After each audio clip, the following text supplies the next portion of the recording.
ഇന്നൊക്കെ സന്തോഷമുള്ളൊരു ദിവസമാണ് ഗൈസ്. എന്താണെന്നല്ലേ, ഈ വീഡിയോ സ്കിപ്പ് ചെയ്യാതെ ഫുള്ളായിട്ട് കാണും. ഇതാണ് ഞങ്ങളുടെ സന്തോഷം കാര്യമെന്ന് ഞാൻ പറഞ്ഞിട്ടില്ല. ഇതാണ് അച്ഛൻ നാട്ടിൽ നിന്ന് തിരിച്ച് നമ്മുടെ ഇവിടെ ഇന്ത്യയിലോട്ട് വന്നു. സോ അച്ഛൻ അവിടെ നിന്ന് കൊണ്ടുവന്ന സാധനങ്ങൾ അൺബോക്സ് ചെയ്യാൻ വേണ്ടി ഒരു തീയതി ഞങ്ങൾക്ക് ഉണ്ടായിരുന്നു കേട്ടോ. ബോക്സ് അല്ല കേട്ടോ, ബാഗാണ്, പറഞ്ഞ് മാറിപ്പോയി കേട്ടോ.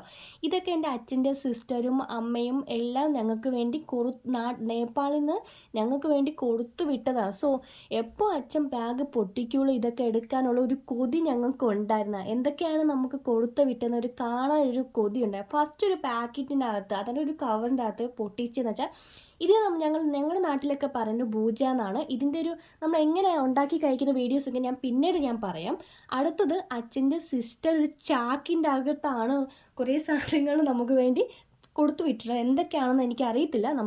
ഇതൊന്ന് പൊട്ടിച്ച് നോക്കിയാൽ നമുക്കറിയത്തുള്ളൂ എന്താ. ഒരു ചാക്കിൻ്റെ അകത്ത് ഇത് നിങ്ങൾ തെറ്റിദ്ധരിക്കില്ലേ, ഇത് നമ്മുടെ നാട്ടിലെ എന്താ പറയുക നമ്മൾ എന്താ പറയുക നാരങ്ങ നീരാണ് കേട്ടോ ഐസ്. ഇത് നമുക്ക് ഹെൽത്തിനൊക്കെ നല്ലതാണ്. അതുകൊണ്ടാണ് ഇത്. അടുത്തത് നമ്മുടെ നാട്ടിൽ നിന്ന് തന്നെ തന്നു വിട്ടതാണ്. അത് നമ്മൾ ടിമ്മൂർ എന്ന് പറയും. ഇതുപോലെ ഒരുപാട് ഐറ്റംസാണ് അവർ കൊടുത്തു വിട്ടത്. ഇതും അത് സെയിം നാരങ്ങ നീരാണ്. പിന്നെ ഇത് നമ്മുടെ നാട്ടിൽ നിന്ന് കൊടുത്തു വിട്ടത് ദാലെന്ന് പറയും. സോ ഇത് ദാലാണ്. സോ അതിൻ്റെ അകത്ത് നമ്മൾ ഈ ഒരു കുപ്പിയിലുള്ള സംഭവം നാരങ്ങ നീര് അതിനകത്ത് ചേർത്ത് നമ്മൾ ഉണ്ടാക്കാറുണ്ട്. നല്ല ടേസ്റ്റ് കേട്ടോ. അതുപോലെ ഇത് കടുവിൻ്റെ എണ്ണയാണ്. നമുക്ക് ബോഡി പെയിനിനൊക്കെ നല്ല യൂസ്ഫുൾ ആണ്. ആ ഒരു പെയിനൊക്കെ നമുക്ക് ശരിക്കും മാറും കേട്ടോ. നാച്ചുറലാണ്, ഒരു കെമിക്കൽ ഐറ്റംസ് ഒന്നുമല്ല കേട്ടോ.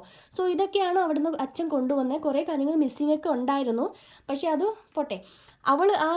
അച്ഛൻ പിന്നെ അതുപോലെ നെയ്യ് ഉണ്ടായിരുന്നു. നെയ്യ് കണ്ടപ്പോൾ കൊതി കൊണ്ട് അവൾക്ക് വരുത്താൻ പറ്റും. അതുപോലെ ഇതും ഞങ്ങളുടെ നാട്ടിൽ നിന്ന് അച്ഛൻ കൊണ്ടുവന്നേ. അവൾ ആ നെയ്യിൽ ചോറ് വയ്ക്കുന്നത് കണ്ടപ്പോൾ എനിക്കും കൂടെ കൊതി വന്നതുകൊണ്ട് എനിക്ക് ഇച്ചിരിയെങ്കിലും ചോറിട്ട് ടേസ്റ്റ് ചെയ്ത് നോക്കണം. ഇതാണ് എൻ്റെ അച്ഛൻ ഇതൊക്കെ കൊണ്ടുവന്ന കാര്യങ്ങളൊക്കെ.